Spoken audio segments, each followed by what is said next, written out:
Hello guys, सौभाग्य shop में आपका फिर से स्वागत है गाइस। आज आपके लिए मैं लेके आई हूँ काफी खूबसूरत सैटिन सिल्क साड़ी लेके आई हूँ गाइस। इसका ये पल्लू रहने वाला है, ये देखिएगा बहुत प्यारा पल्लू रहने वाला है इसका। गाइस देखिए इसकी प्लेटें एकदम परफेक्ट बनी है।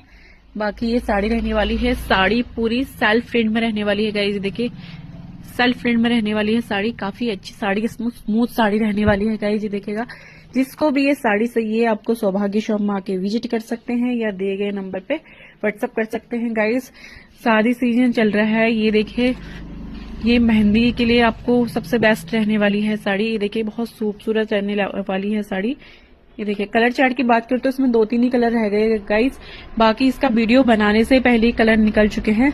इसका एक पर्पल कलर रह गया है और एक रह गया है ये ग्रीन शेड, ये कलर रह गए हैं। बाकी वीडियो बनाने से पहले, स्टॉक आने से पहले ये साड़ियां सब खत्म हो चुकी है गाइस। देखिएगा बहुत प्यारी साड़ी रहने